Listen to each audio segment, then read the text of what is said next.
لها ثمن باهظ، حيث أنها تعد سبباً رئيسياً في ارتفاع مستويات العنف وعدم الاستقرار، علاوة على أنها تبعدنا عن إيجاد تسوية عادلة ودائمة للصراع الفلسطيني الإسرائيلي مبنية على حل الدولتين وفقاً للقرارات الدولية ذات الصلة. ولهذا يتعين علينا في مجلس الأمن اتخاذ موقف موحد ضد أي خطوات قد تساهم في تفاقم التوتر وعدم الاستقرار في المنطقة، وضد أي محاولات تصعيد مثل تلك التي شهدناها يوم الثلاثاء في المسجد الأقصى. كما يجب هنا التنويه بالمسؤوليات التي تتحملها الأطراف بالدرجة الأولى لوقف كافة الإجراءات التي قد تساهم في تأجيج مشاعر الكراهية والإقصاء. وفي الختام نشدد على أهمية إعادة تفعيل الجهود الإقليمية والدولية للدفع قدما بعملية السلام في الشرق الأوسط، لكي نضمن تحقيق حل الدولتين وإقامة دولة فلسطينية مستقلة على حدود عام 1967 وعاصمتها القدس الشرقية، لتعيش جنباً إلى جنب مع إسرائيل في سلام وأمن واعتراف متبادل. وشكراً سيد الرئيس.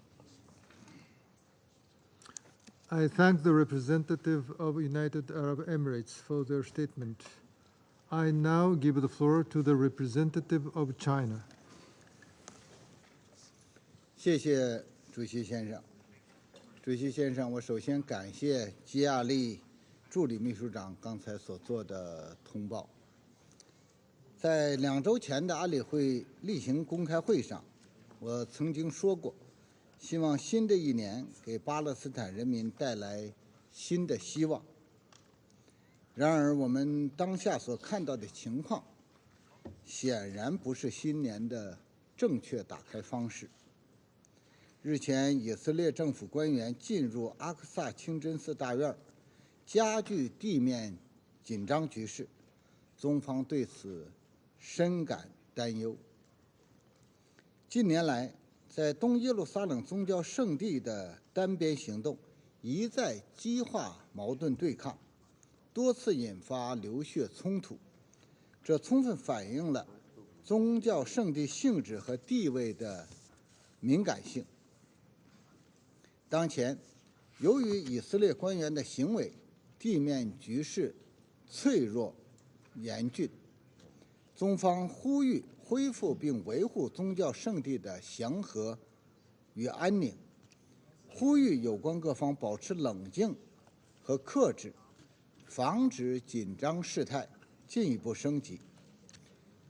以色列尤其应停止一切煽动挑衅，避免任何可能导致局势恶化的单边行动。中方主张坚持国际法治，遵守关于耶路撒冷问题的国际共识。安理会决议明确谴责所有旨在改变包括东耶路撒冷在内的1967年以来备战领土人口组成、性质和地位的措施。有关方面应当按照联合国安理会和联大决议要求，切实维护耶路撒冷宗教圣地历史现状，切实尊重约旦对宗教圣地的管辖权。我们注意到以色列领导人日前表示，致力于维护宗教圣地现状，希望相关承诺能够落实到建设性的政策和行动上。主席先生，巴以紧张局势反复上演，根本原因在于两国方案迟迟未得到落实。事实再次证明，零敲碎打的危机管控难以发挥有效作用，更取代不了全面公正的解决方案。国际社会应当增强紧迫感，推动巴以在两国方案基础上尽快重启和谈，解决耶路撒冷及其他最终地位问题，早日实现巴以和平共存。在此方面，有重要影响的国家应负起责任，切实发挥建设性作用。我愿意重申，中方支持建立以1967年边界为基础，以东耶路撒冷为首都，拥有完全主权、独立的巴勒斯坦国。我们将继续同国际社会一道，为实现巴勒斯坦问题全面、公正、持久解决，实现中东地区持久和平、共同安全，做出积极贡献。谢谢你，主席先生。I thank the representative of China for their statement. I now give the floor to the representative of United States. Thank you, Mr. President, and thank you, Assistant Secretary General Chiari, for your briefing. Let me start by saying that the United States remains committed to a two-state solution in which Israel lives in peace and security alongside a Palestinian state. And we are concerned by any unilateral acts that exacerbate tensions or undermine the viability of a two-state solution. As underscored by both President Biden and Secretary Blinken, the United States firmly supports the preservation of the historic status quo with respect to the holy sites in Jerusalem, especially on the Haram al-Sharif Temple Mount. We also deeply appreciate the special role of the Hashemite Kingdom of Jordan as custodian of Jerusalem's holy sites. Secretary Blinken has said very clearly that it's absolutely critical for all sides to exercise restraint, refrain from provocative actions and rhetoric at the Haram al-Sharif Temple Mount and other holy sites in Jerusalem, both in word and in practice. In this spirit, we oppose any and all unilateral actions that depart from the historic status quo, which are unacceptable. We note that Prime Minister Netanyahu's governing platform calls for preservation of the status quo with relation to the holy places. We expect the government of Israel to follow through on that commitment. Colleagues, the United States is also concerned by the rise in deaths and injuries amidst heightened tensions in recent months. We urge both Israelis and Palestinians to take the necessary steps to restore calm, prevent further loss of life, and preserve the possibility of a two-state solution. We must preserve that possibility. And we must ensure all Israelis and Palestinians enjoy equal measures of freedom, justice, security, and prosperity. Thank you, Mr. President. I thank the representative of the United States for their statement. Now I give the floor to the representative of Albania. Thank you, Mr. President. We have left behind a year that has marked a notorious record. It goes down as one with the highest cost of life for Palestinians and the second for Israelis in the last several years. This is a terrible mark, and it only shows how desperate the situation is and how much it needs immediate remedy. Unfortunately, as we see, there is only increased tensions and growing distrust between the parties. Mr. President, every time we have spoken here on the developments in the Middle East, among other key aspects, we have highlighted one core issue: the need to avoid unilateral actions and steps that undermine efforts to create the atmosphere conducive to get parties together and create a political horizon towards peace. Without such prospects, as we have witnessed so many times, the process is derailed, paralyzed, blinded, and the situation becomes deadly. Oslo and its high hopes are 2 decades away now, but in reality, the prospects for peace and solution it created seem even more distant. This is not viable. There is also another important issue we have continually highlighted as key in maintaining peace: the need to preserve the status quo of the holy sites. The current situation with inflammatory rhetorics lead in the wrong direction. We join the Secretary General in his call to the parties to refrain from steps that could escalate tensions in and around the holy sites. Albania reiterates its firm position on the, on the crucial importance of preserving the status quo of the holy sites. There are rules agreed by the parties, binding agreements, and they must be respected. The status quo of the holy sites and the custodianship by the Kingdom of Jordan, as internationally agreed, are crucial for the peace and stability in the region and for calm in the ground.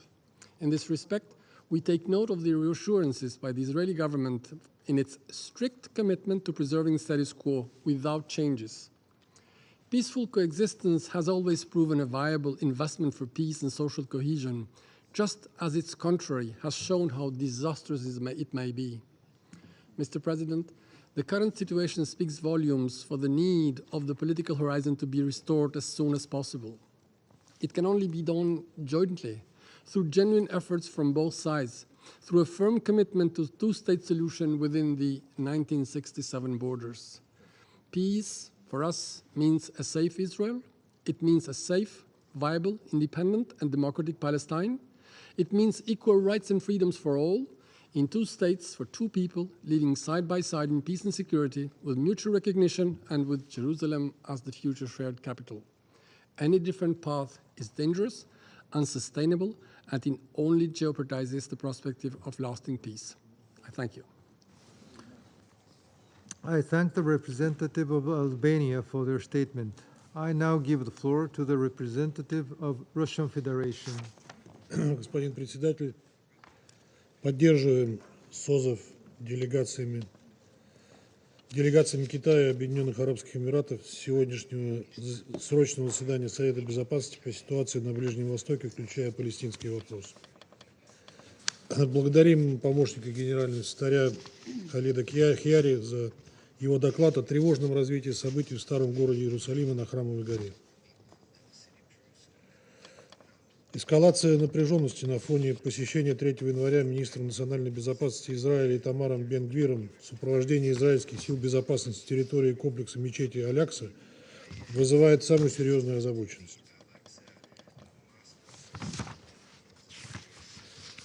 Данный инцидент сложно воспринимать иначе в свете событий 2000 года, когда визит Ариэля Шарона под охраной сотен полицейских на Храмовую гору послужил спусковым механизмом для начала второй интифады, унесшей жизни нескольких тысяч человек с обеих сторон.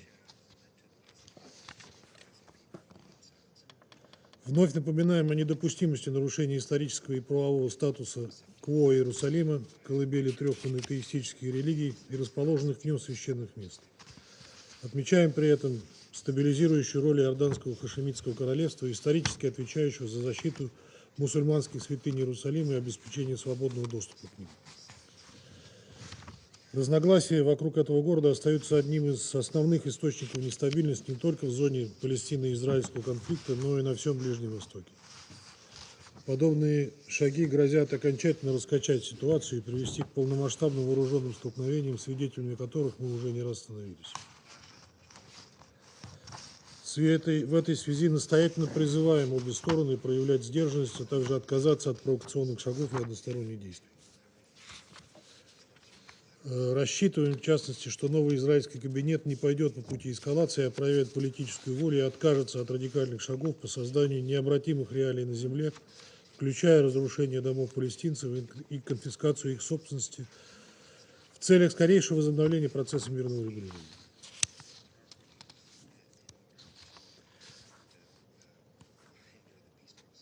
Господин председатель, взрывоопасное для всего региона Ближнего Востока развитие событий в Иерусалиме в очередной раз подтверждает безотлагательность разрешения палестино-израильского конфликта.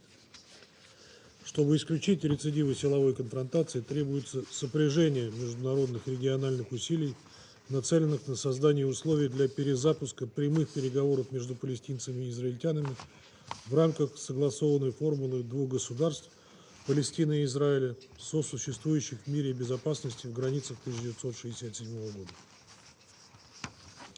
Нас вызывает разочарование, что наши американские коллеги по квартету вновь и вновь отказываются от взаимодействия по возобновлению процесса ближневосточного регулирования. И это при том, что попытки монополизировать урегулирование и навязать палестинцам экономический мир взамен справедливого удовлетворения их чаяний по созданию собственного независимого государства, как стало уже очевидным для всех, к конкретным результатам не приводит. Со своей стороны будем и дальше продолжать усилия по консолидации международного консенсуса и координации совместных действий с палестинцами и израильтянами, заинтересованными международными и региональными игроками в пользу справедливого решения палестинской проблемы. Убеждены, что прямой диалог между сторонами призван осуществляться при энергичном содействии Ближневосточного квартета как единственного международного признанного механизма сопровождения процесса ближневосточного регулирования, одобренного Советом Безопасности ООН.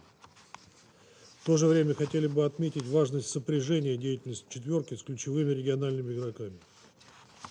Именно этим продиктована инициатива России по проведению расширенной министерской встречи квартета с представителями арабских стран. 3 января состоялся телефонный разговор министра иностранных дел России Лаврова с министром иностранных дел государства Израиля Эли Коэном, в ходе которого была подчеркнута наша принципиальная и последовательная позиция по палестинскому вопросу, предполагающий урегулирование палестино-израильских противоречий на основе соответствующих резолюций Совета Безопасности Генеральной Ассамблеи ООН по формуле «два государства для двух народов». Призываем коллег со всей серьезностью подойти к вопросу реанимации мирного процесса на этой общепризнанной международно-правовой основе ближневосточного регулирования. Благодарю вас. Well, I thank the representative of Russian Federation for their statement. I now give the floor to the representative of Gabon. Merci, Monsieur le Président. Je remercie l'ASG Khaled Kiari pour son exposé et je me félicite de la participation à cette séance de l'Observateur permanent de la Palestine ainsi que des représentants permanents d'Israël et de la Jordanie. Monsieur le Président, le respect du statu quo historique et juridique des lieux saints de Jérusalem est fondamental pour la coexistence pacifique des peuples israéliens et palestiniens. C'est un consensus essentiel qu'aucune des parties ne peut remettre en cause au risque de compromettre les chances de dialogue dans le processus de paix au Moyen-Orient. À cet égard, la visite le 3 janvier dernier à l'esplanade de la mosquée Al-Aqsa d'une autorité israélienne est un réel motif de préoccupation, d'autant plus qu'elle fait suite à l'assaut le 22 décembre 2022 sur la même mosquée de plus de 200 colons israéliens sous protection policière. Ces intrusions constituent des démarches unilatérales qui ravivent les tensions, amenuisent les perspectives d'apaisement entre les Palestiniens et Israéliens dans un contexte sécuritaire particulièrement volatile. Elles sont inacceptables. Monsieur le Président, dans le même élan, nous condamnons les récentes profanations de tombes dans le cimetière chrétien historique de Jérusalem qui participent à cette logique dangereuse de violation des sites et de l'identité religieuse des différentes communautés. Les parties doivent s'abstenir de toute démarche unilatérale et de toute provocation de nature à alimenter l'escalade de la violence. Il est fondamental que la communauté internationale puisse veiller à ce que la crise israélo-palestinienne ne porte pas en elle les germes d'un antagonisme entre les trois religions monothéistes. Mon pays appelle à la retenue et au respect du droit international par toutes les parties, afin d'éviter une nouvelle escalade de la violence et un embrasement aux conséquences encore plus déstabilisatrices pour l'ensemble de la région et sans doute bien au-delà. L'année 2022 a été particulièrement meurtrière dans les territoires occupés et nous devons empêcher que ce tragique scénario ne se reproduise en 2023. Un scénario où les femmes et les enfants sont souvent les premières victimes. Nous réaffirmons l'exigence du dialogue et appelons l'ensemble des parties à reprendre les négociations de bonne foi en vue du rétablissement de la confiance. À cet égard, le rôle des pays de la région et de ceux qui exercent une influence sur les parties s'avère crucial pour aider à la reprise des pourparlers de paix et aplanir les obstacles qui se dressent sur la trajectoire de la solution à deux États. Je vous remercie, Monsieur le Président. I thank the representative of Gabon for their statement. I now give the floor to the representative of Malta. President, I begin by thanking you, the SG Kari, for your timely briefing at this delicate juncture. We express our concern about the political climate in the region and the potential for the recent actions in and around the holy sites to further exacerbate tensions. Our first and foremost priority must be to avoid any form of new escalation and help restore calm. We urge those in a position of influence and power, especially political and religious leaders, to use their influence in a positive and constructive manner and refrain from provocative unilateral actions that only serve to make an already volatile situation even more unstable. The integrity of the holy sites and the legal and historic status quo must be upheld and fully respected at all times. Any act that violates this is unacceptable. In this context, we also acknowledge the important role of the Hashemite Kingdom of Jordan as the custodian of the holy sites, which we fully respect. We also take note of the statement issued by the Prime Minister Netanyahu's bureau that his administration is committed to strictly maintaining the status quo of the holy sites. Malta hopes that this will be fully implemented and adhered to by all. Furthermore, we are also deeply concerned about attempts to take over the property of Christian churches. Such actions pose a serious threat to the peaceful coexistence of all three monotheistic religions in Jerusalem and must be halted. President, more broadly, while addressing the immediate challenges, we should not lose sight of the root causes of tension and conflict. This week's developments underline once again the need to further expand dialogue and pursue paths to peace and long-term solutions. Malta reaffirms its commitments to a just and comprehensive resolution of the Middle East conflict based on a two-state solution along the pre-1967 borders, addressing the legitimate aspirations of both sides, with Jerusalem as the future capital of two states living side by side in peace and security, in line with the relevant UNSC resolutions and internationally agreed parameters. We stand convinced that this remains the only viable path to peace.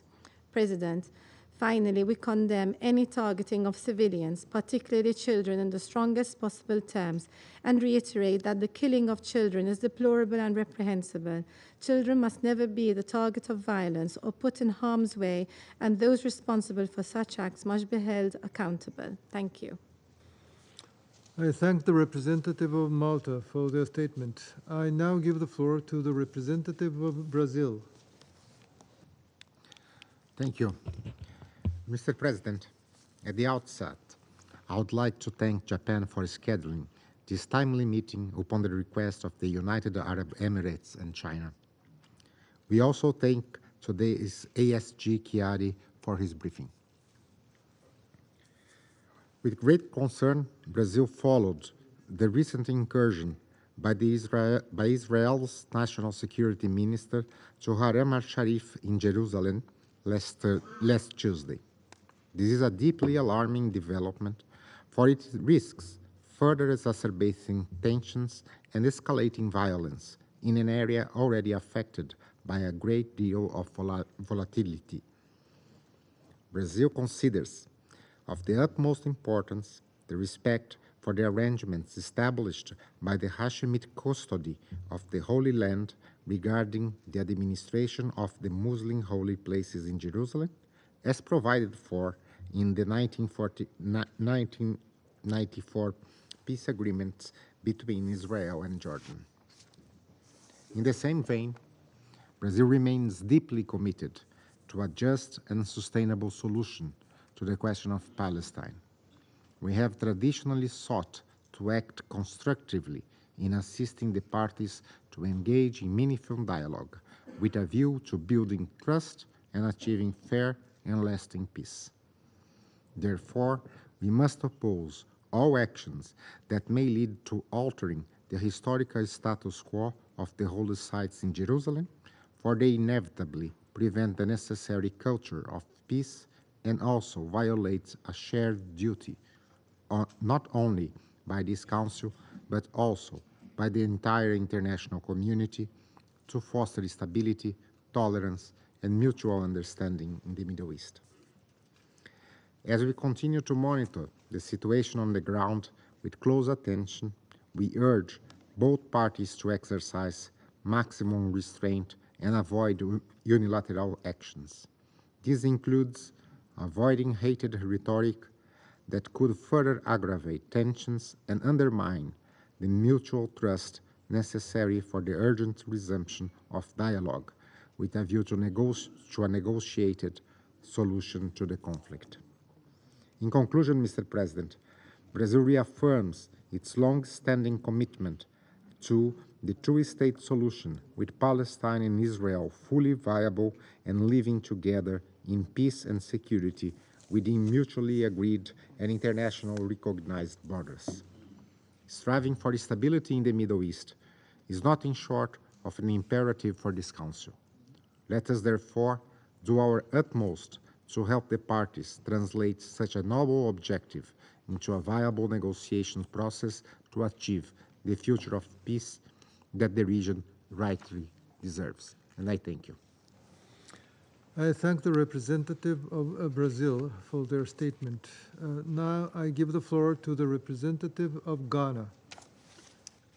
Mr. President, let me begin by thanking the delegations of China and the United Arab Emirates for requesting for this meeting, and Assistant Secretary General Khaled Kiari for his briefing to the Council.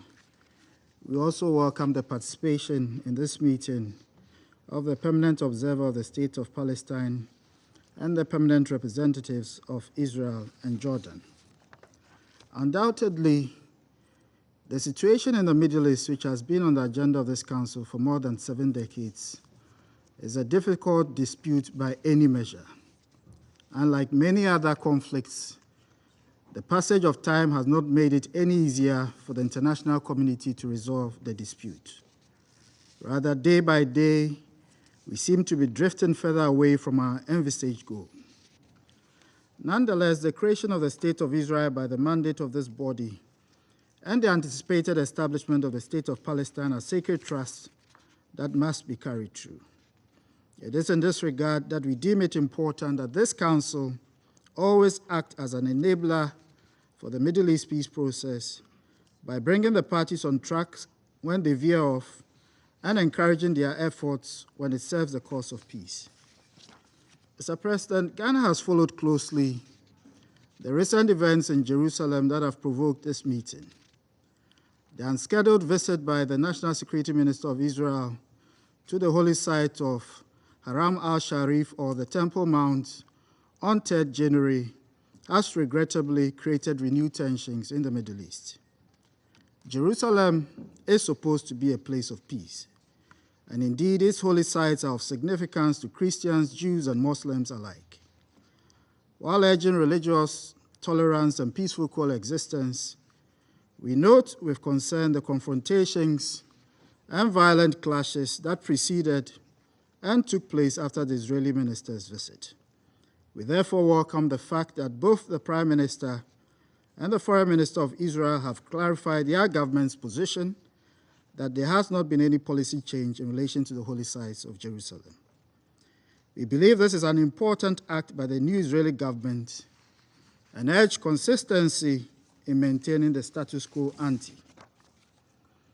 The renewed tensions in the Middle East are, however, more than the manifestations of the recent incident. It reflects decades of actions that have created mistrust on both sides. We therefore urge the parties to carefully constrain the flourishes of unilateral actions that can deepen suspicion and create conditions for those who do not seek peace on both sides to destroy the confidence that is required for dialogue and genuine engagement. In this new year of hope, we urge Israel and Palestine to engage constructively to address the security concerns of Israel and the inalienable rights of the Palestinian people. This is important if the collective aspiration of this Council, neighboring countries, as well as the international community is to be realized. On our part, Ghana would continue to encourage the parties to seek the narrow and difficult path of peace through a renewed and constructive dialogue on a political horizon. We would continue to urge the parties to resume direct negotiations for a comprehensive and lasting peace in the spirit of cooperation and in good faith. Finally, Ghana reaffirms her belief that lasting peace and stability in the Middle East is possible through the two-state solution, with Israel and Palestine living side by side within secure and recognized borders on the basis of the 1967 borders, with East Jerusalem as the capital of the Palestinian state. I thank you for your kind attention. I thank the representative of Ghana for their statement. Now I give the floor to the representative of Switzerland. Monsieur le Président, je vous remercie pour l'organisation de cette réunion d'urgence et j'exprime mon appréciation au sous-secrétaire général Chiari pour sa présentation et son évaluation de la situation. Durant son mandat en tant que membre élu, la Suisse s'engagera pour la paix dans la région, basée sur une solution à deux États, négociée par les deux parties conformément au droit international et aux paramètres convenus au niveau international, y compris les résolutions du Conseil de sécurité. Conformément à cette position, la Suisse insiste sur la nécessité de préserver le statu quo historique sur le Haram al-Sharif, mont du Temple, y compris de respecter le rôle de gardien des lieux saints endossé par le royaume hachémite de Jordanie. Elle accueille positivement le rappel de cet engagement par le Premier ministre Netanyahou le 3 janvier. La Suisse appelle toutes les parties à démontrer dans la pratique leur engagement à cet égard. Dans un contexte déjà très tendu, notamment en raison du nombre record de décès de civils palestiniens l'année dernière et des attentats meurtriers en Israël, la visite du nouveau ministre israélien de la Sécurité nationale sur l'esplanade des mosquées mardi dernier est préoccupante. De telles actions unilatérales menacent de rompre le statu quo qui prévaut sur le mont du Temple, Haram al-Sharif, et de déstabiliser ainsi la région tout entière. Nous appelons les dirigeants de toutes les parties à éviter de recourir à des provocations ou propos inflammatoires susceptibles d'attiser le conflit et de provoquer davantage de violence. Monsieur le Président, nous connaissons le risque d'engrenage et les conséquences négatives que cela aurait pour la paix et la sécurité dans la région et au-delà. Nous espérons que cette réunion réaffirmera la nécessité de préserver le statu quo historique et contribuera à prévenir de nouvelles tensions. La Suisse appelle toutes les parties à respecter le droit international, y compris le droit international humanitaire et les droits de l'homme. Aussi, la Suisse encourage les parties à traiter les causes profondes du conflit et restaurer un horizon politique en vue d'une solution négociée à deux États. Elle se tient à leur disposition pour faciliter la reprise d'un dialogue crédible en ce sens. Je vous remercie. I thank the representative of Switzerland for their statement. I now give the floor to the representative of Mozambique. Mr. President, being this the first time that my delegation is taking the floor before the Council, I wish to extend Mozambique's warm congratulations to Japan on your election as non-permanent member of the Security Council, as well as on your presidency of the Council for the month of January. We pledge our full support to your presidency. I also wish to extend our congratulations to our fellow newly elected members, namely Ecuador, Japan, Malta, and Switzerland, for assuming their seat as non-permanent members of the Council. We wish to pay tribute to the 5 departing members of the Council, and we commend the important and positive role they have played in this chamber. We thank the Assistant Secretary General, Mr. Khaled Chiari, for this update. We wish to recognize the participation of the representatives of the observer state of Palestine, Israel, Jordan, in this meeting.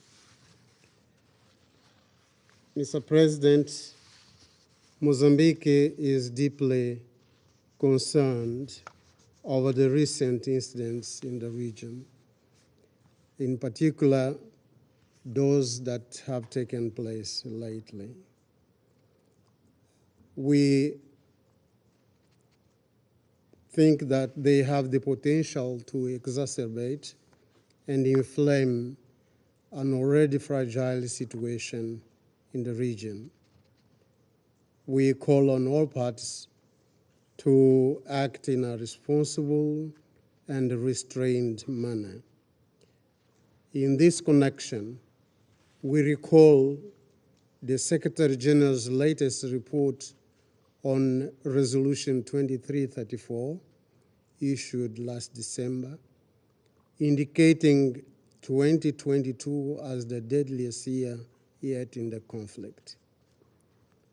We regret the cycle of violence that has claimed many lives and caused the destruction of properties, and that has been inflicting heavy humanitarian toll resulting from the hostilities. We call on all concerned parties to the conflict to adhere strictly to the principles of international humanitarian law. We strongly condemn gestures that embolden extreme attitudes that can further erode hope in the viability of a political and negotiated settlement of the conflict based on Security Council and the General Assembly resolutions in support of a two-state solution. Mozambique reiterates its long-standing and principal position in support of the right of self-determination of the Palestinian people and the right of existence of the State of Israel, the only viable basis for the two peoples to live side by side in two independent and sovereign states in line with the Security Council and the General Assembly resolutions. We call upon all parties to refrain from any unilateral action or decision that can potentially undermine international law or change the status quo. We urge the parties to uphold internationally agreed commitments to achieve a just, comprehensive, and lasting peace in the region. We believe that the primacy of a legitimate and a negotiated political process to address the core issues driving this protracted conflict is still the only way forward. We therefore call upon the Council and all the stakeholders to further enhance our common and collective efforts towards a lasting peace in the Middle East region. I thank you, Mr. President. I thank the representative of Mozambique for their statement. I now give the floor to the representative of Ecuador. Señor presidente, comienzo agradeciendo al subsecretario general Khalel Keyari por su informativa presentación esta tarde. El Ecuador es parte de este Consejo por cuarta ocasión en su historia. La primera vez que mi país ocupó uno de estos asientos fue en 1950, y el tema que nos convoca hoy ya formaba parte de la agenda del Consejo.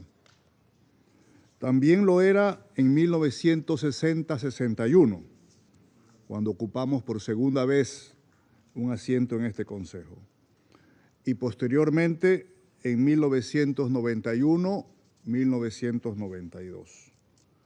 Debo decir que es lamentable que en 2023 sigamos con este tema en la agenda y más lamentable aún que iniciemos este año en un ambiente de crispación y desconfianza.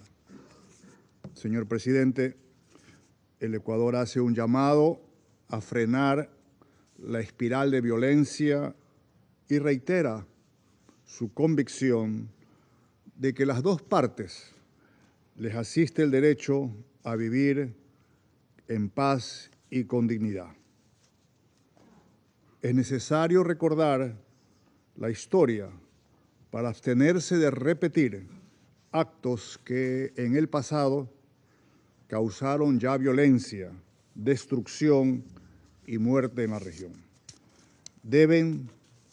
Señor presidente, deben cesar las acciones de incitación y provocación, así como las palabras incendiarias. La paz debe iniciarse en la mente de las personas, pasar a las palabras y finalmente a las acciones.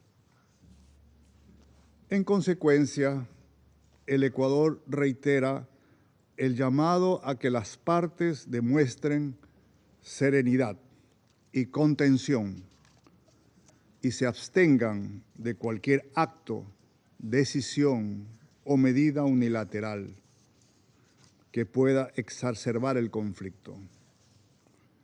Llamamos especialmente a respetar el statu quo de los lugares santos de Jerusalén y el papel de Jordania como su custodio. Actos de provocación en estos lugares deben evitarse a toda costa. Para finalizar, señor presidente, reafirmo el apoyo del Ecuador a la búsqueda de una solución política, pacífica, definitiva y justa para las partes, enmarcadas en el derecho internacional con la existencia de dos estados, Palestina e Israel, sobre la base de las fronteras de 1967. Creemos que el retorno a negociaciones efectivas requiere de voluntad política, valentía y visión a largo plazo por parte de quienes lideran. Hacemos votos para que así sea y para que en un día no muy lejano este tema deje de ser parte de la agenda del Consejo. Muchas gracias.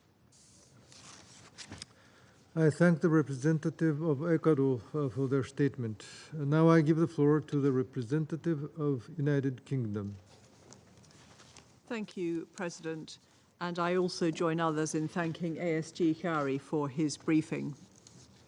Firstly, the United Kingdom recognises that Jerusalem's holy sites, including Haram al-Sharif, Temple Mount, hold particular significance for many around the globe, especially the three Abrahamic faiths of Christianity, Islam, and Judaism. In that context, the visit made by the Israeli Minister for National Security has the potential to increase tensions. The United Kingdom strongly supports the historic status quo governing Jerusalem's holy sites, which protects the sites and those who worship there and preserves peace. The UK also recognises and values Jordan's important role as custodian of the holy sites and urges the importance of cooperation with the Jordanian authorities in this regard. The UK is committed to working with all parties to uphold this status quo in Jerusalem. All parties must avoid actions which inflame tensions, undermine the cause of peace, or unilaterally seek to alter the status quo. Second, our position on the status of Jerusalem is clear and long-standing. It should be determined in a negotiated settlement between the Israelis and the Palestinians, ensuring that Jerusalem is the shared capital of the Israeli and Palestinian states, with access and religious rights of all peoples fully respected. Third, the UK reaffirms its support for a two-state solution based on 1967 lines and Jerusalem as the shared capital, as the only way to ensure a lasting peace between the parties. We are concerned by levels of violence in the OPTs and Israel. I encourage all parties to avoid actions that undermine the prospects of peace. Thank you, President. I thank the representative of United Kingdom for their statement. I now give the floor to the representative of France.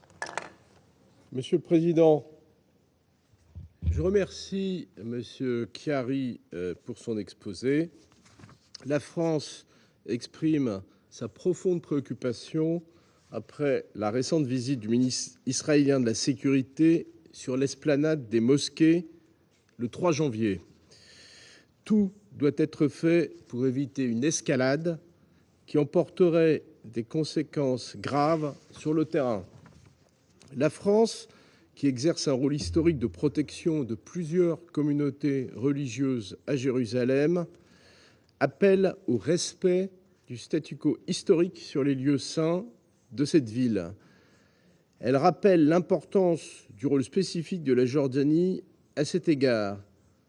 Elle condamnera toute tentative de remise en question de celui-ci. La France prend note de l'engagement du Premier ministre israélien à faire respecter ce statu quo sur les lieux saints. Il est essentiel que cela soit suivi d'effets sur le terrain. Monsieur le Président, ce type d'initiative ne fait que renforcer la défiance entre les parties et ne sert pas la paix.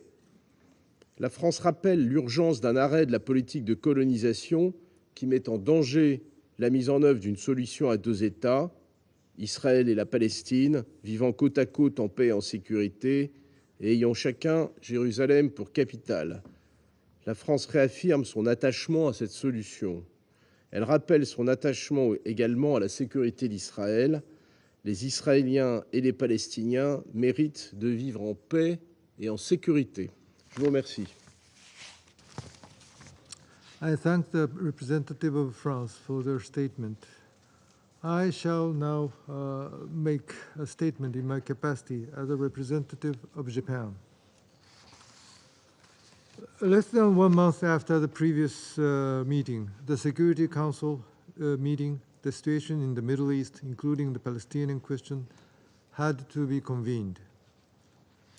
Japan expresses its grave concern over the visit to a holy site in Jerusalem by Israeli Minister of National Security Itamar Ben-Gvir on January the 3rd.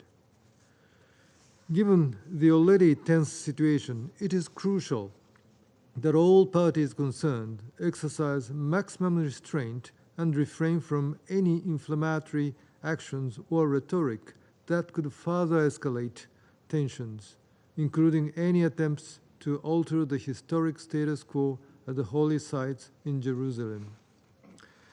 Japan also expresses its serious concern that the new Israeli government has announced policy guidelines, quote, to advance and develop settlement in all parts of land of Israel, unquote, which is understood to include occupied territories. The expansion of settlements is a clear violation of international law and against relevant Security Council resolutions, and Japan urges Israel to immediately cease such unilateral actions that undermine the realization of a two-state solution. A peaceful resolution can only be achieved through dialogue based on mutual trust between the parties. Japan urges the parties to return to the path of dialogue and seriously commit themselves to the realization of a two-state solution based on relevant Security Council resolutions and internationally agreed parameters. Finally, Japan, as a non-permanent member of the Security Council for the next 2 years, is determined to make further contributions towards peace and stability in the Middle East. I resume my function as President of the Council. I now give the floor to the permanent observer of the Observer State of Palestine. Mr. President, I thank you for convening this emergency meeting in response to our appeals and that of several Council members. And I congratulate Japan on its presidency and express our confidence in your wise leadership. Mr. President, what red line does Israel need to cross for the Security Council to finally say enough is enough and to act accordingly? When are you going to act? It has displayed utter disregard for the sanctity of Palestinian life, the sanctity of international law, and the sanctity of Al-Haram al-Sharif. It does so with absolute contempt for us, for you, and the entire international community, and vows to continue doing so. And yet, the Council remains on the sidelines. You say nice things, but you are still on the sidelines. Our people are running out of patience, and the moderation and sense of responsibility we display should never be construed as weakness. The record shows that Israelis' persistence on this path does not lead to surrender, but to uprising. Those committed to international law and peace must act now, not lament once the fire spreads beyond control. Mr. President, Ben Gvir, the Israeli extremist, now with the rank of minister, convicted of incitement and of support to terror group, and known for his racist views, did not come to Al-Haram al-Sharif to visit. He is pursuing the same extremist agenda he has pursued all his life, ending the historic and legal status quo. That is his objective, regardless of the consequences. The same agenda he was elected on and joined the Israeli government to advance. Did the Israeli government condemn his actions? For those who were happy about some statements by the Prime Minister of Israel? No, it endorsed them, even after worldwide outrage and condemnation. It explained to us all that we have misunderstood what we saw with our own eyes. An extremist minister of an extremist government, accompanied by occupation forces, storming Al-Haram al-Sharif, in violation of international law, the historic status quo, the Hashemite custodianship, and Palestinian sovereignty. The Israeli argument is the following: this has happened before. No big deal. Gilad Erdan also stormed Al-Haram al-Sharif as Minister of Public Security. It is as if a criminal standing trial found as best defense the fact that he committed this crime before and got away with it. Gilad Erdan stormed Al-Haram al-Sharif a few years ago for the same reason Ben Gvir did so a few days ago. They are pursuing the same agenda, the one they confessed to, altering the historic status quo. I quote, "I think there is an injustice in the status quo that has existed since '67. We need to work to change it so in the future, Jews, with the help of God, can pray at the Temple Mount." These are the words of Erdogan, the minister, that Erdogan, the ambassador, will try now to walk back. These are the facts. Mr. President, Al-Haram al-Sharif will not fall. I repeat, Al-Haram al-Sharif will never fall, will not fall. It will stand for generations to come. It has outlasted Begin, Shamir, and Sharon, and will outlast Netanyahu, Ben Gvir, and Erdogan. Those who pursue the temporal and spatial division of Al-Haram or plan to overtake it do not comprehend what it represents for all Palestinians, for Arabs, and for Muslims around the world. They do not comprehend the sensitivity of this holy site for billions of people in all corners of the globe. Listen carefully to me. They should stop you. This council should stop you. It is their responsibility, the responsibility of this council and all states to uphold international law and the historic status quo. They should stop you, but make no mistake, if they don't, our Palestinian people will. Mr. President, one should not lose sight of another critical fact. Al-Haram al-Sharif is in occupied East Jerusalem, an integral part of the occupied Palestinian territory, a fact repeatedly affirmed by this Council and the General Assembly. These are the facts that you have adopted. Also, Israel has no claim and no right to sovereignty over the occupied Palestinian territory, including East Jerusalem, and therefore no rightful claim over Al-Haram al-Sharif. Israelis' actions have nothing to do with religious freedom and everything to do with the unlawful attempt to alter the character, status, and identity of the city. There can be no peace without Jerusalem. I repeat, there can be no peace without Jerusalem. Israel wants to take it off the table by entrenching its unlawful annexation of the city. But then there is nothing left to discuss.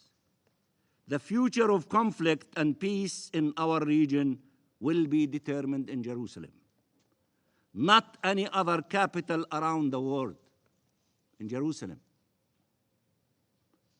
Anybody who says otherwise is either delusional or lying. Delusional or lying.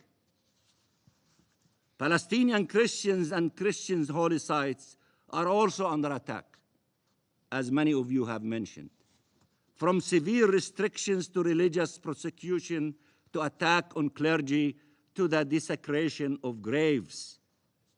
Palestinian Christians suffer from the same colonial and discriminatory policies as their Muslim brothers and sisters.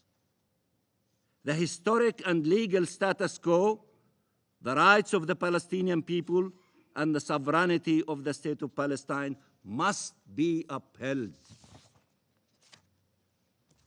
Mr. President, Israel is expecting all of you to pretend you cannot see, you cannot read, you cannot hear, and to keep quiet about its unlawful actions. Israel has been waiting for us and for you to surrender, and which we will never do that. To accept the colonial rule, which we will never accept that.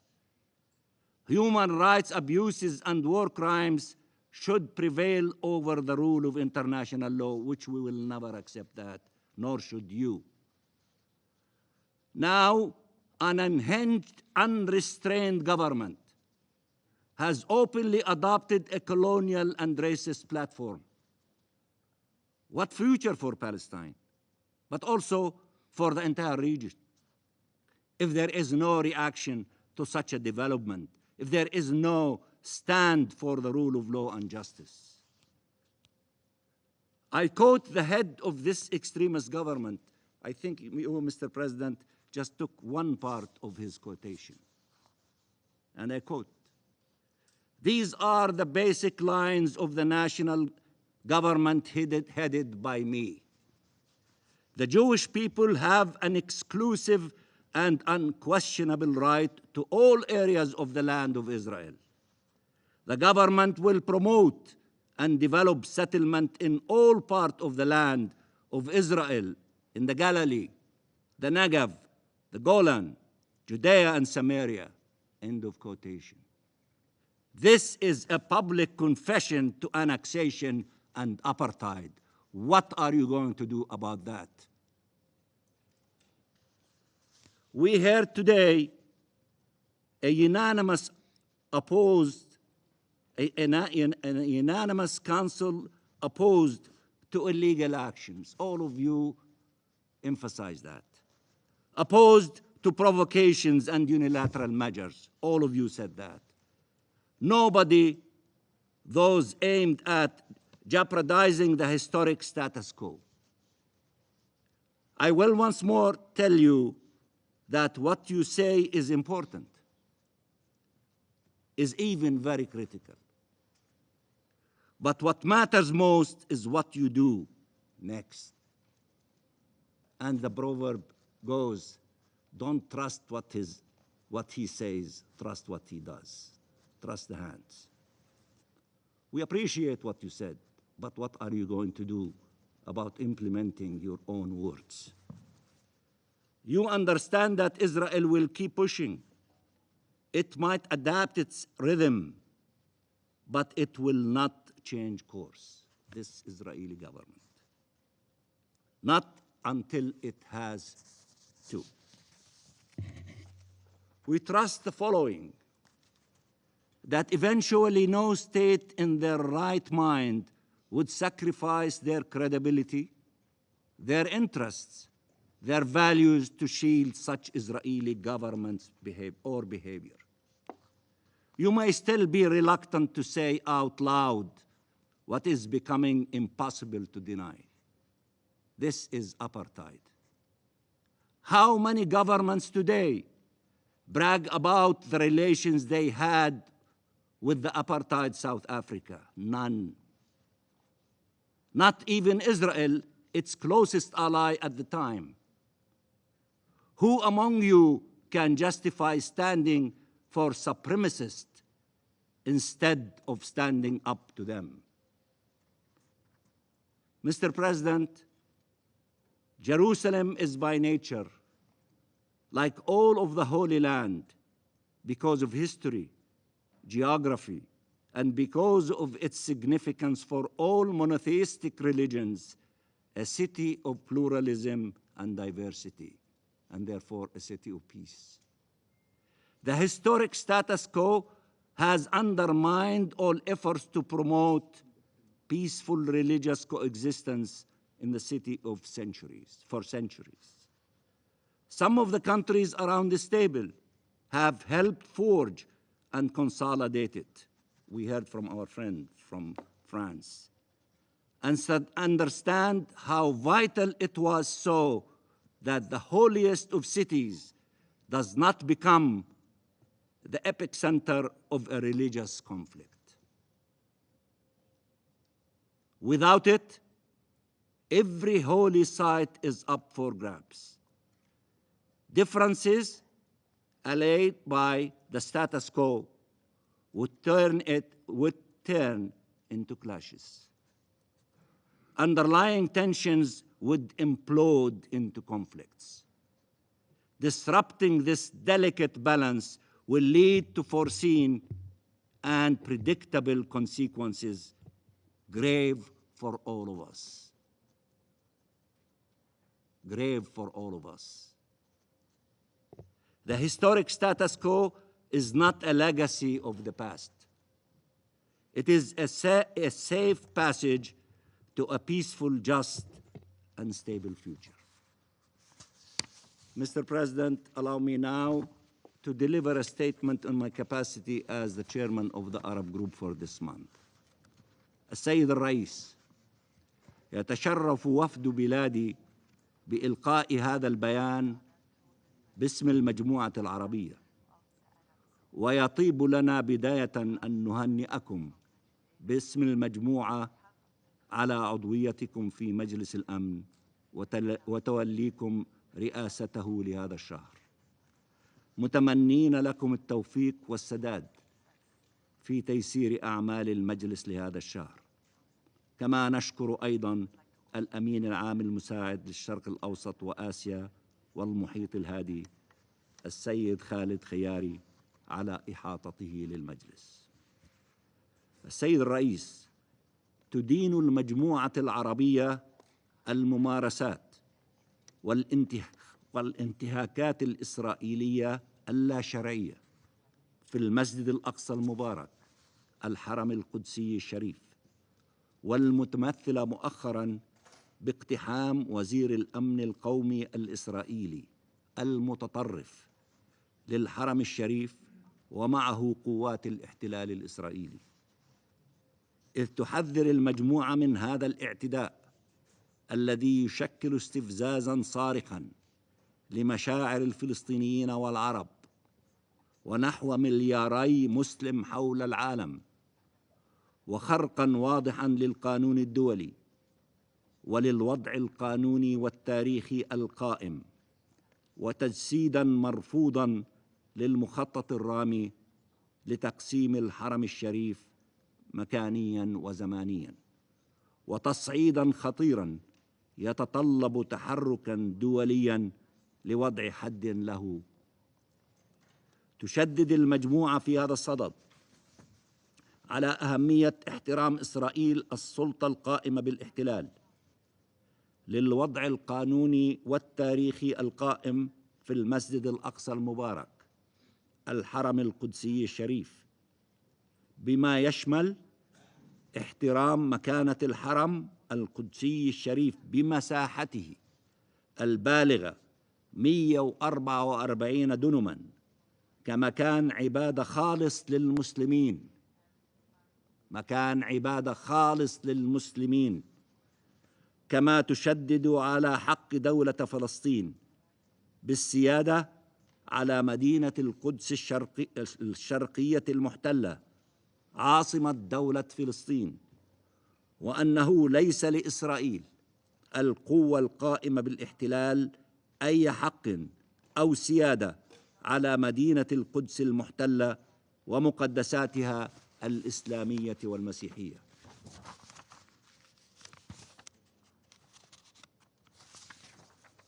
السيد الرئيس، تثمن المجموعة العربية مواقف الدول التي عبرت عن رفض وإدانة الاقتحام الإسرائيلي الاستفزازي والعدواني للمسجد الأقصى المبارك، والتي أكدت مواقفها الرافضة لتغيير الوضع القانوني والتاريخي القائم. وتجدد المجموعة أيضاً تأكيدها على ضرورة مواصلة الجهود والمساعي الرامية لحماية مدينة القدس المحتلة ومقدساتها والدفاع عنها في وجه محاولات الاحتلال المرفوضة والمدانة لتغيير ديمغرافيتها وهويتها العربية الإسلامية والمسيحية والوضع القانوني والتاريخي القائم فيها، بما في ذلك عبر دعم الوصاية الهاشمية لحماية المقدسات الإسلامية والمسيحية وإدارة أوقاف القدس وشؤون الأقصى المبارك الأردنية بصفتها صاحبة الصلاحية الحصرية، وكذا دور لجنة القدس وبيت مال القدس في الدفاع عن مدينة القدس ودعم صمود أهلها.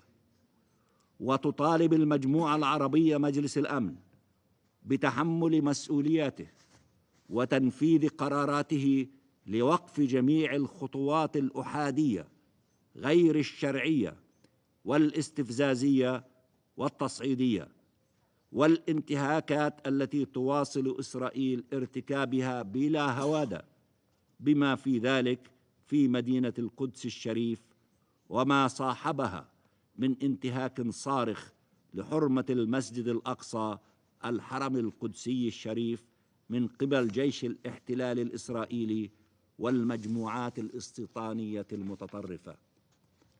وتؤكد المجموعة هنا على مركزية القضية الفلسطينية للأمة العربية جمعاء، وعلى تمسكها بالشرعية الدولية بما في ذلك مبادرة السلام العربية التي أعلن عنها في العام 2002 كخيار استراتيجي لإنهاء الاحتلال الإسرائيلي وحل الصراع العربي الإسرائيلي وتحقيق السلام العادل والشامل على أساس القانون الدولي وقرارات الأمم المتحدة ذات الصلة، وحل الدولتين الذي يضمن تجسيد استقلال دولة فلسطين على خطوط 4 حزيران 1967 وعاصمتها القدس الشرقية، ووقف جميع الإجراءات الإسرائيلية اللا شرعية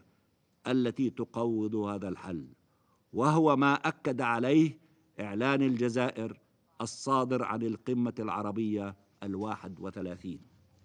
وتدعو المجموعة مجلس الأمن والشركاء في المجتمع الدولي إلى التحرك بشكل فوري للضغط على إسرائيل لوقف عدوانها ضد الشعب الفلسطيني وإنهاء احتلالها وإحلال السلام العادل والشامل وفقاً لقرارات الشرعية الدولية سبيلاً وحيداً لإنهاء الصراع وتحقيق الأمن والاستقرار الإقليمي والدولي.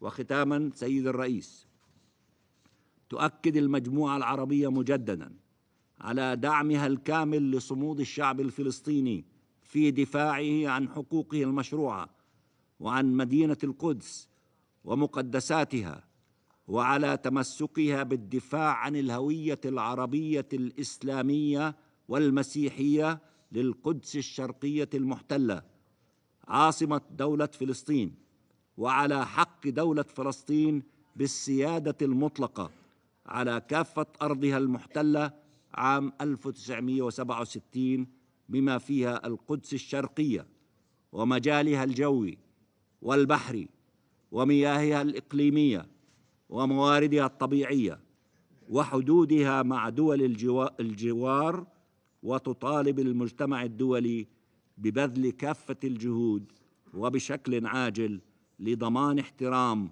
وإنفاذ الحقوق الوطنية للشعب الفلسطيني وعلى رأسها حقه في تقرير مصيره. وشكرا سيد الرئيس. And I finish my statement as a chair of the Arab group for this month, and I thank you very much, Mr. President. I thank the permanent observer of the observer state of Palestine for his statement.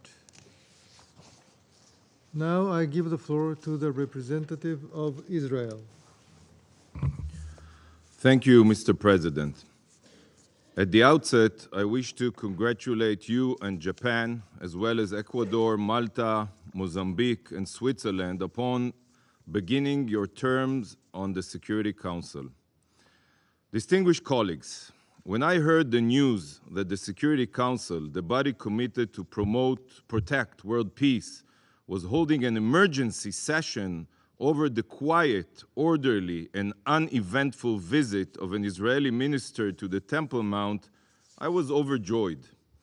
I figured that if this important body is meeting to discuss such a trivial matter, then we clearly achieved world peace overnight. No more war, no more violence. After all, why else would this council dedicate its time to such a menial occurrence? Imagine my dismay when I found out that I was wrong. A war still rages in Europe. The Ayatollah regime in Iran is still murdering innocent protesters while it hurtles towards a nuclear arsenal. Terrorism is still rampant and totalitarian regimes are still committing atrocities. Yet, here we are discussing the peaceful 13-minute visit of a Jewish minister to the holiest Jewish site under the sovereignty of the liberal democracy of Israel. I'm sure that at least some of you see the absurdity of this situation.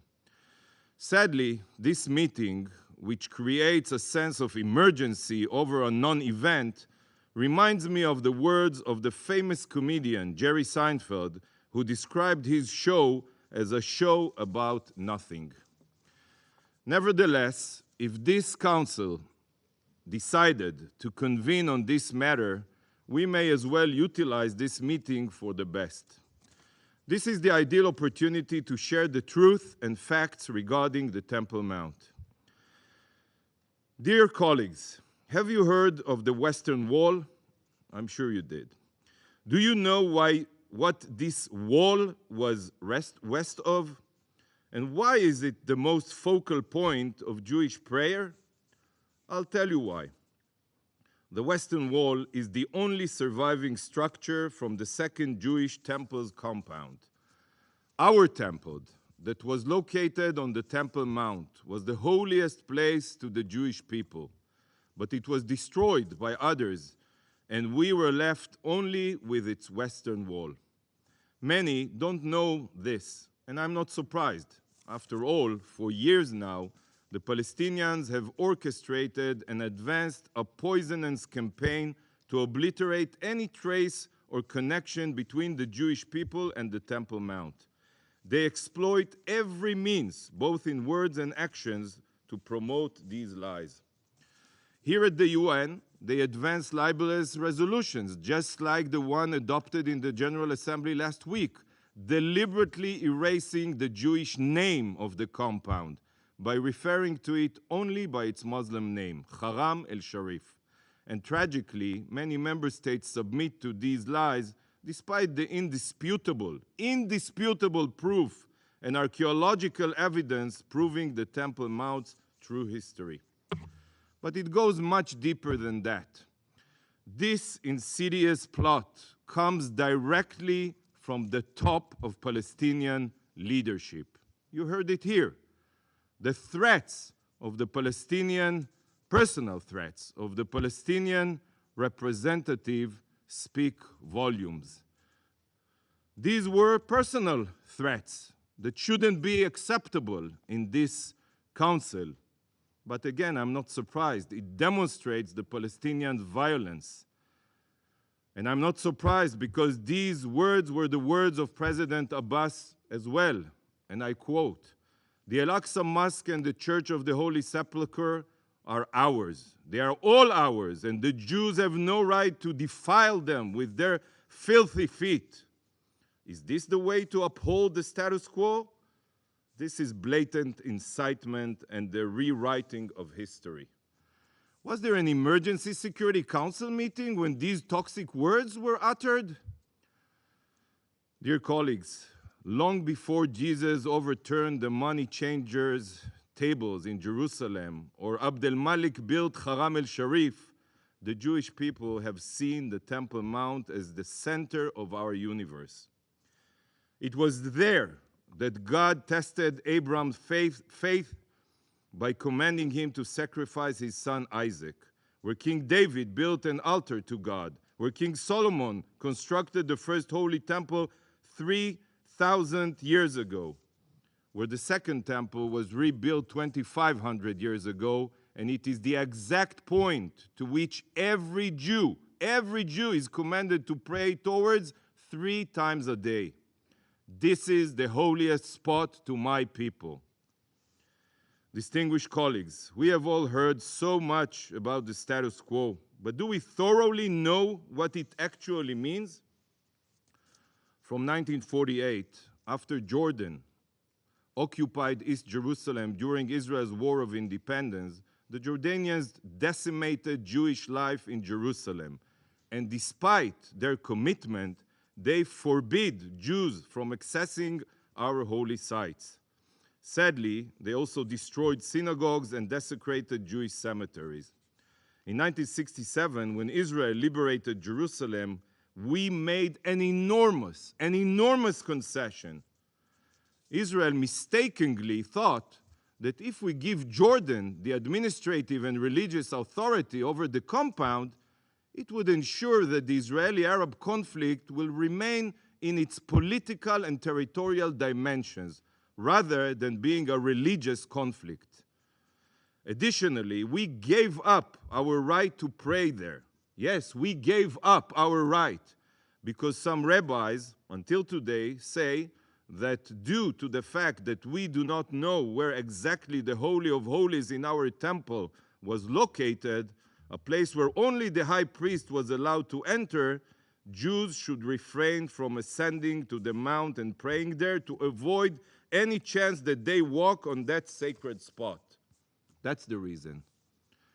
That's how the status quo was born. Only Muslims can pray at the site, while Jews and Christians may only visit.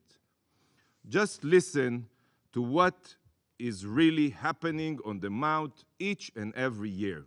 On average, only 30,000 to 40,000 Jews visit the Temple Mount throughout the year. They are permitted to do so from only one specific entrance, on specific days, at limited, very few limited hours, in small groups and under heavy security detail. Think why they need this security with them when they only visit the site.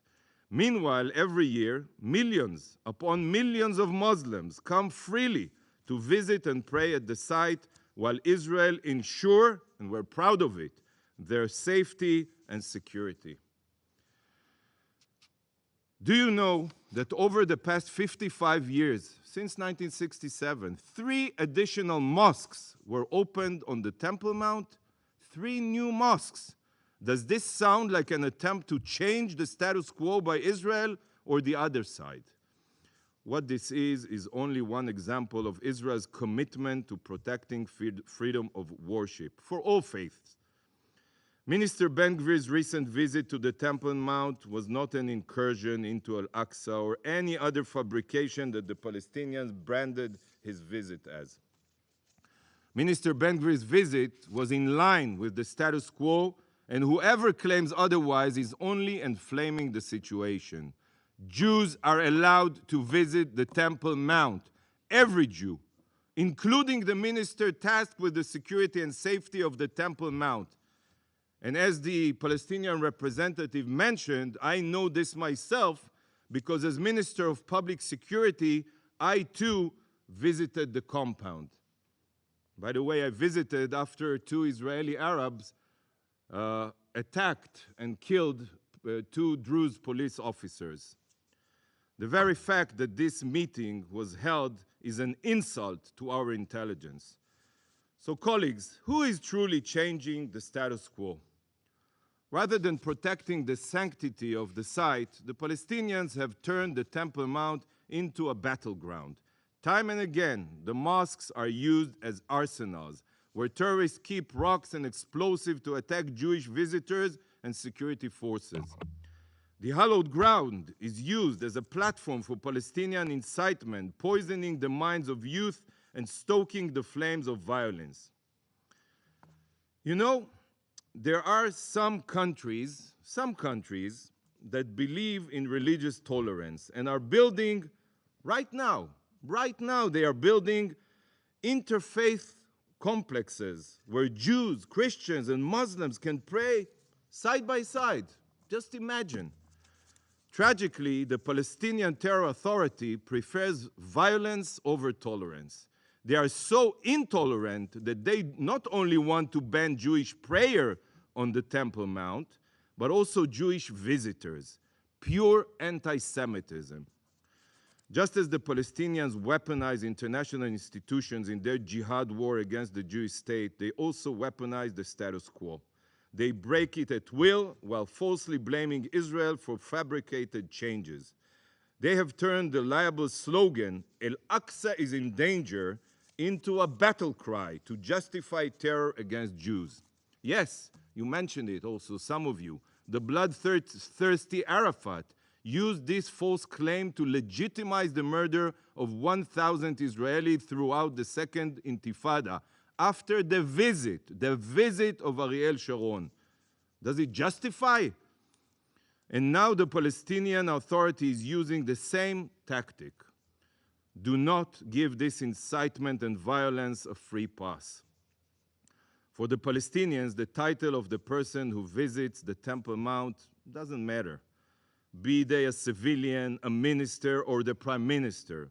All that matters is their religion. If they are a Jew, then this is the core of the issue. It's a matter of Jew hatred and anti-Semitism. For them, a Jew setting a foot on the Temple Mount is not only illegitimate, it deserves to be met with violence. There are countless security situations that, unlike Minister Ben-Gvir's Temple Mount visit, are truly severe acts of escalation. But for them, the Council did not convene. Why was there no immediate debate following the Iranian attack on the merchant tanker Mercer Street in which Romanian and British nationals were killed? Or after a Palestinian terrorist murdered 3 Israelis in Tel Aviv last April, an attack which was glorified by Palestinian leadership, or when Israel exposed proof of Hamas rockets launch pads next to schools in Gaza, or only last month after UNRWA itself reported that a Hamas terror tunnel was discovered underneath a school. Why do such acts not warrant this Council immediate attention while a Jew's peaceful visit to Temple Mount does? When this Council dedicates its valuable time to shows about nothing, it legitimizes the poison and lies of the Palestinians and as a result empowers terrorists to continue in their murderous ways. Distinguished Council members, the Temple Mount holds an unmatched place in my people's ancient heritage. It is the spot upon which the Ark of the Covenant held Moses' 10 Commandments and where God resided. The status quo maintains that Jews may visit the site, and it is the right of every Jew to do so.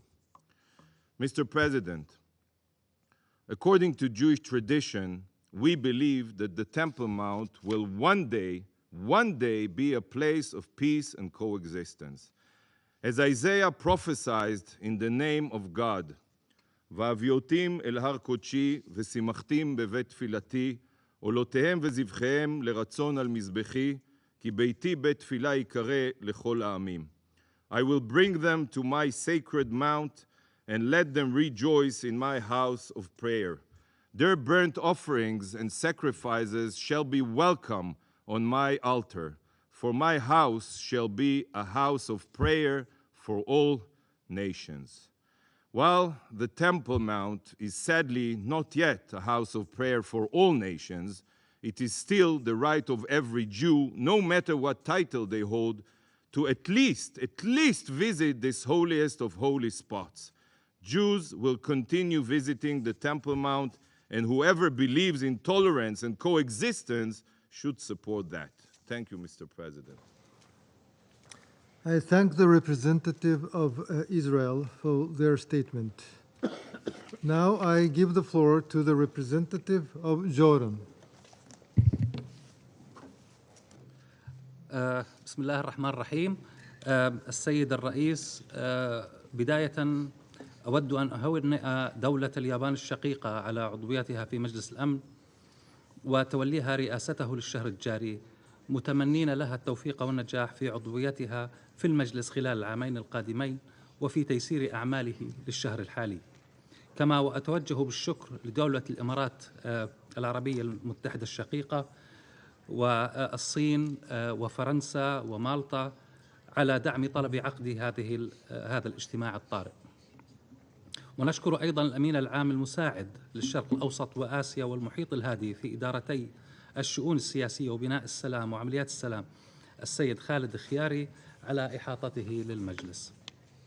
السيد الرئيس، أعضاء مجلس الأمن الكرام، تدين المملكة الأردنية الهاشمية بأشد العبارات إقدام وزير الأمن الداخلي الإسرائيلي على اقتحام المسجد الأقصى المبارك الحرم القدسي الشريف صباح يوم 3 من الشهر الجاري تحت حراسة وحماية قوات الاحتلال الإسرائيلي. ونؤكد هنا على أن اقتحام المسجد الأقصى المبارك وانتهاك حرمته هي خطوة استفزازية مرفوضة ومدانة تمثل خرقا فاضحا للقانون الدولي والوضع القانوني والتاريخي القائم في مدينة القدس ومقدساتها، وتنذر بالمزيد من التصعيد وتمثل اتجاها خطيرا يجب على مجلس الأمن والمجتمع الدولي العمل على وقفه. نشدد في هذا الإطار على موقف المملكة الأردنية الهاشمية الرافض لأي إجراءات تهدف لتغيير الوضع القانوني والتاريخي القائم في القدس، ووجوب العودة إلى الوضع الذي كان قائما قبل العام 2000 بما يضمن احترام حقيقة أن المسجد الأقصى المبارك الحرم الشريف بكامل مساحته البالغة 144 ألف متر مربع هو مكان عبادة خالص للمسلمين، وأن إدارة أوقاف القدس وشؤون المسجد الأقصى المبارك الأردنية هي الجهة القانونية صاحبة الاختصاص الحصري بإدارة كافة شؤون الحرم وتنظيم الدخول إليه. كما نؤكد أيضا على وجوب امتثال إسرائيل بصفتها القوة القائمة بالاحتلال لالتزاماتها بموجب القانون الدولي، وخاصة القانون الدولي الإنساني بشأن مدينة القدس المحتلة والمسجد الأقصى المبارك. كما نؤكد على أن الوصاية الهاشمية على المقدسات الإسلامية والمسيحية في القدس واستمرار جهود المملكة بقيادة الوصية على المقدسات الإسلامية والمسيحية جلالة الملك عبد الله الثاني المعظم في حماية هذه المقدسات والحفاظ على هويتها العربية الإسلامية والمسيحية. السيد الرئيس، تدعي إسرائيل أن ما قام به وزير الأمن الداخلي بن غفير من اقتحام هو فقط زيارة للحرم، وأن ذلك لا يخالف الوضع التاريخي القائم، وهذا ادعاء أبعد ما يكون عن الحقيقة بالنظر إلى اقتحامات بن غفير في السابق وتاريخه وتصريحاته حول الحرم القدسي الشريف.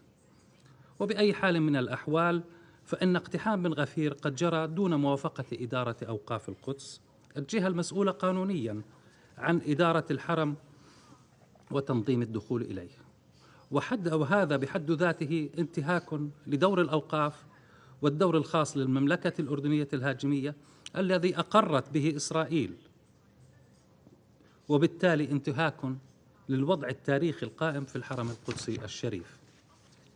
السيد الرئيس، يعد اقتحام أحد وزراء الحكومة الإسرائيلية للحرم انتهاكا لالتزامات إسرائيل القانونية بموجب القانون الدولي، بما في ذلك أحكام لاهاي للعام 1907 واتفاقية لاهاي لحماية الممتلكات الثقافية أثناء النزاع المسلح للعام 1954، بالإضافة إلى أنه خرق لقرارات مجلس الأمن ذات الصلة، ومنها القرار 672 وكذلك القرار 1322 الذي صدر من المجلس ردا على اقتحام رئيس الوزراء الإسرائيلي الأسبق أريل شارون للحرم القدس الشريف عام 2000، وجميعنا لما حصل حينها.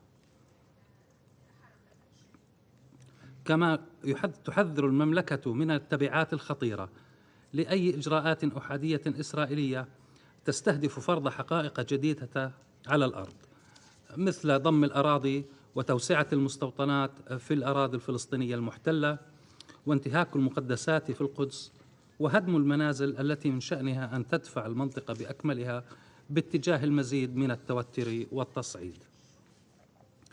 السيد الرئيس، تؤكد المملكة الأردنية الهاشمية على ضرورة إيجاد أفق سياسي لإعادة إطلاق مفاوضات جادة وفاعلة بين الجانبين الفلسطيني والإسرائيلي وصولا للسلام الذي يلبي الحقوق وتقبله الشعوب. ونؤكد أيضا أن القضية الفلسطينية كانت وستبقى القضية العربية المركزية الأولى، وأن حل الدولتين الذي يجسد قيام الدولة الفلسطينية المستقلة ذات السيادة وعاصمته القدس المحتلة على خطوط 4 حزيران للعام 1967 وفق القانون الدولي والمرجعيات المعتمدة ومبادرة السلام العربية هو الخيار الاستراتيجي الذي اتفق عليه المجتمع الدولي سبيلا وحيدا لتحقيق السلام العادل والشامل. Mr. President, I didn't want to intervene in English, but I had to respond to what the Israeli permit representative Judd has said about Jordan's quote-unquote occupation of the West Bank. Jordan has not and never occupied the West Bank and East Jerusalem. Jordan has had unification in 1950 between the east and west banks of the River Jordan.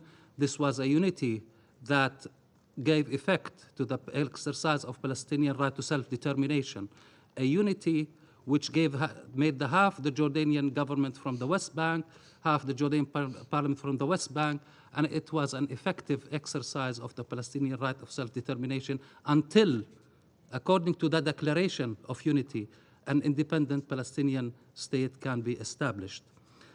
This is a falsity that is expressed by the Israeli delegate here, and it is repeated without any contest, unfortunately, by some members of the international community. At the heart of it is that it was an exercise of the Palestinian right to self-determination. And as such, when 1967, the West Bank was occupied, it is from this context that this occupation has arisen all the obligations of Israel under international humanitarian law, including how to treat the holy sites. This is not something of a grant by Israel in this regard, the historic holy site. The historic status quo is part of international law and part of the obligation by Israel as an occupying power. This is not something which is granted. The 1954 convention makes it mandatory in Israel to allow the Awqaf department to regulate access into and outside the Haram. So this is not, as what the Israeli delegate is saying, it was a grant by them to do so. This is a right under international law for the Awqaf department and for the Palestinians to exercise, and for Jordan, Awqaf department to exercise administration, which Israel continuously violates. Thank you, Mr. President. I thank the representative of Jordan for their statement. There are no more names inscribed on the list of speakers. The meeting is adjourned.